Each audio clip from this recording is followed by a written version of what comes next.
Think you know about the Bronx? Well, here are 10 things that you may not know. Make sure to stay tuned to the end of this video for our free giveaway. So yeah, come along to 10 things you may not know about the Bronx. And if you knew them, let us know in the comments. So any good video in the Bronx definitely starts your classic breakfast sandwich. And what's that? Bacon, egg, and cheese, salt, pepper, ketchup on a roll, baby. All right? No. All right, can I get Coronavirus. Keep it on. Can I get 2 bacon, egg, and cheese, salt, pepper, ketchup on a roll, please?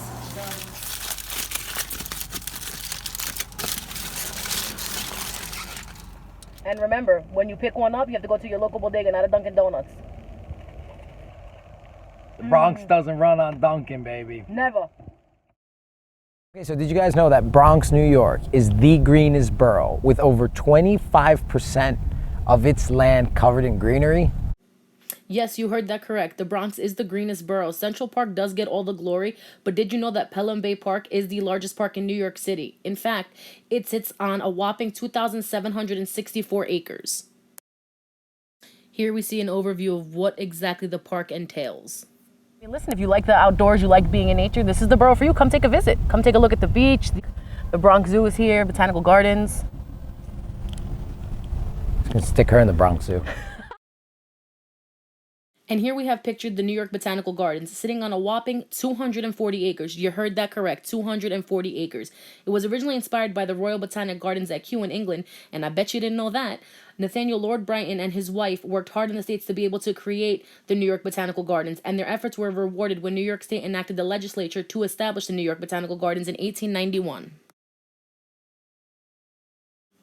And here we have the Bronx Zoo, and yes, everybody knows about the Bronx Zoo. But did you know it sits on over 265 acres and is the largest zoo in the country? It's so big you probably won't even get to experience all the exhibits in one day. Along with viewing animals, the Bronx Zoo also has a 4D theater, and in the concrete jungle, it's the only place to take seasonal camel rides. I mean, unless you fly to Egypt, of course. Hey, O'Connell. Nice camel.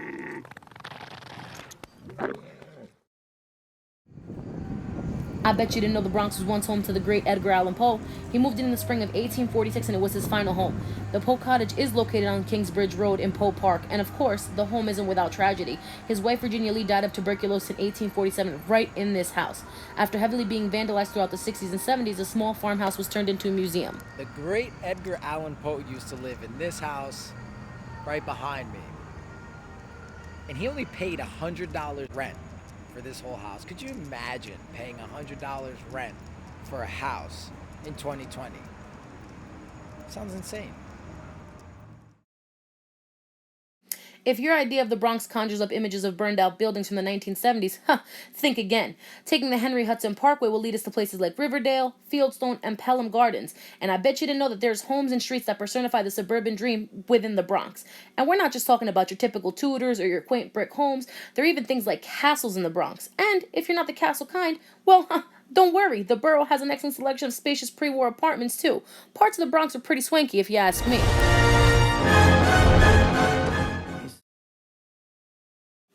Up next, you guessed it, the Grand Concourse.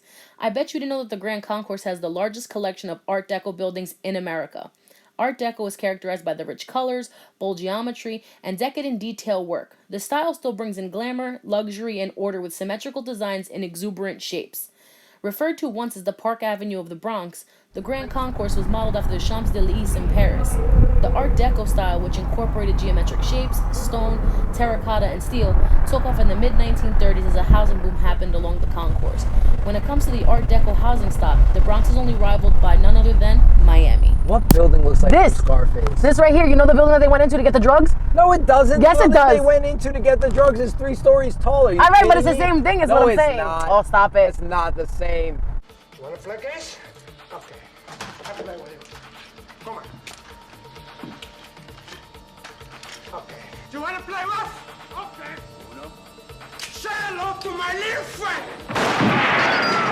I fell off the stairs and still lived. Yeah, If but you it was fell that off big those is what I'm stairs, saying. I mean, it wasn't that big. It was the same style. It's like Notre Dame back there.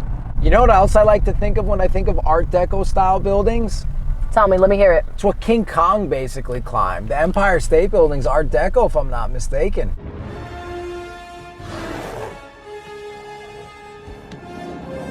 Look at this. What is it? It's a courthouse. I mean, over when there? I think about buying a building, I don't think about King Kong climbing it, you know? When the fuck have you thought about buying a building? You never know what the future holds, right? She's buying a building without me.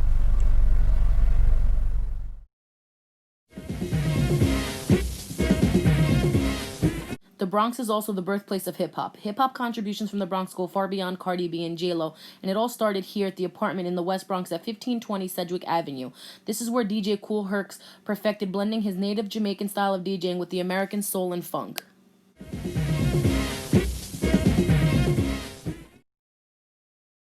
There is a part of the Bronx that still legally belongs to Manhattan, known as Marble Hill.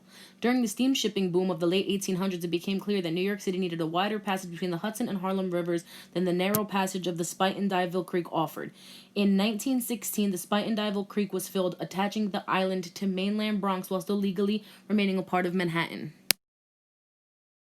I'm a little confused because we're in the Bronx, right? Yes, we are. We're on a beach. We are.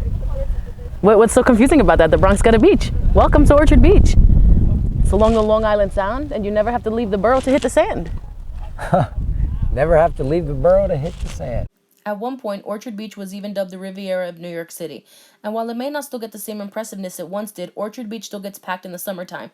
We have concerts here, people can come and have barbecues, picnics, there's tennis courts, basketball courts, you name it, you can do it. You can also walk along the promenade and take in some sweet views of City Island. Welcome to City Island. I bet you didn't know that it was once inhabited by the Siwanoy Indians, and it was later settled by Europeans when the estate was bought by English nobleman Thomas Pell. In 1819, City Island was annexed to the town of Pelham in Westchester County, and it became a part of New York City in 1895, but only in exchange for a new bridge to the mainland, and was later consolidated as part of the Bronx in 1898. According to local tradition, anyone born on the island is known as a clam digger, and a resident not born on the island is known as a mussel sucker. So if you have a house to sell, give either one of us a call. And if you mention this video when you call us, we'll take a half a point off. You heard that right. That means half a percentage off of your next listing.